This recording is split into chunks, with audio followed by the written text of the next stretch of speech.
Le dossier Maldoror de Fabrice Duwels avec Anthony Bajon, Alba Gaia Bellucci et Alexis Manenti entre autres. Ça raconte l'histoire d'un jeune gendarme qui va enquêter sur une affaire de jeune fille enlevée. Ça se passe dans les années 80 ou 90 je crois en Belgique, à un moment où la police municipale, la gendarmerie et la police judiciaire vont fusionner, et donc en fait c'est un gros bordel administratif et surtout de concurrence entre les trois services qui va mener en fait à des mauvaises enquêtes, à des enquêtes bâclées, et notamment donc sur cette affaire de alors je sais pas à quelle affaire ça fait référence, hein, ils nous disent que c'est inspiré librement de faits réels, peut-être que c'est l'affaire Marc Dutroux, j'en sais rien. Et donc on va suivre ce jeune gendarme entre sa vie privée avec sa femme, son enfant qui va naître, et donc cette affaire qui va lui prendre la tête. Et ben c'est une grosse déception, et en fait au fur et à mesure que le film avançait, dans ma tête je me faisais sa note, et elle baissait à chaque fois que le film avançait. Alors je comprends pas qu'il y ait d'aussi bonnes notes sur Allociné, hein, que ce soit la presse ou le spectateur.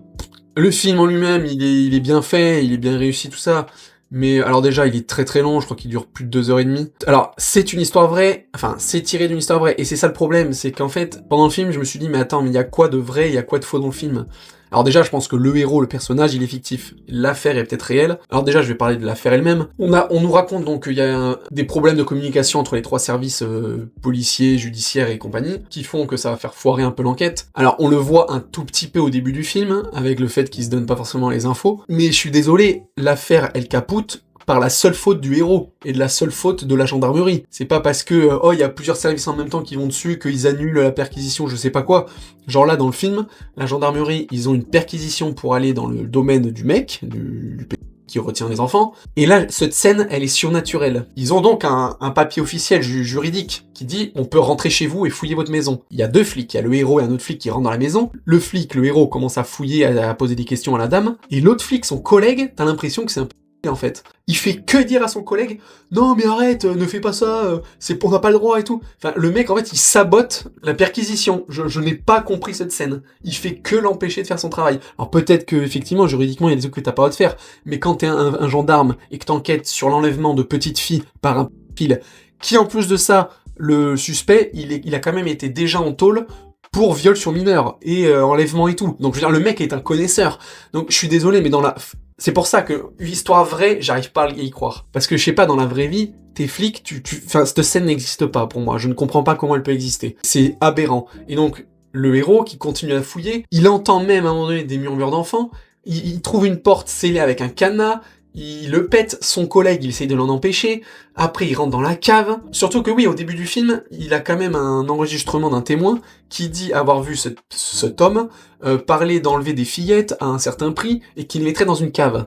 Donc je veux dire, il y a tellement d'infos de ouf. Et donc bref, le mec il va dans la cave, et là dans la cave il a pas le temps de fouiller parce que je sais plus quoi, bon il repart. Donc c'est pour ça, à partir de là, putain le film il a perdu 2 points quoi. Le pire c'est qu'après, le héros, il demande à son chef en disant j'ai entendu des murmures de filles, et il cite un truc intéressant. Du coup le mec lui dit bah je te redonne un deuxième mandat, un deuxième papier de perquisition, donc il retourne chez ce mec pour juste récupérer des cassettes. Et il se rebarre. C'est-à-dire que la première fois le mec a entendu des petites filles dans une cave, il a le droit d'y retourner une deuxième fois, sauf que c'est juste pour prendre des cassettes. Toute cette partie de l'enquête, déjà, ça m'a énervé, parce que je me suis dit, mais non, en fait. Enfin, si vraiment, je pense pas que dans la vraie vie, ça soit arrivé comme ça. Je pense que dans la vraie vie, la PJ, la gendarmerie et la police se sont peut-être mis des bâtons dans les roues pour à celui qui avancerait le plus vite.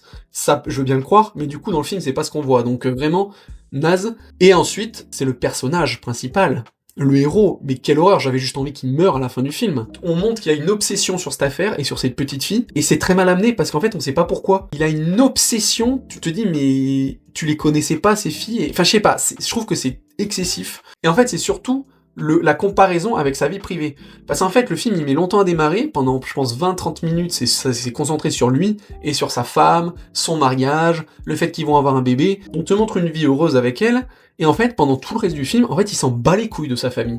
C'est-à-dire que le mec, il est plus intéressé par retrouver des petites filles qu'il ne connaît pas, qu'à la naissance de son putain de bébé. Et même après, une fois l'enquête, elle est que les petites filles, on les a retrouvées mortes, il y a une histoire de... Il s'est fait douiller, il va même se faire virer de la police, enfin voilà. Le mec, il est encore obsédé par ça, au lieu de retourner avec sa femme et son bébé. Il est antipathique à mort, ce personnage. Même jusqu'à la dernière scène du film, on le voit en tôle, avec son visage en gros plan, en arrêt sur image, avec le générique, t'as l'impression que c'est un tueur. Donc j'ai pas compris l'intérêt. Quel était le message? C'était vraiment dire qu'on l'aime pas, ce mec? Alors que c'est quand même le flic qui enquête sur l'enlèvement des petites filles.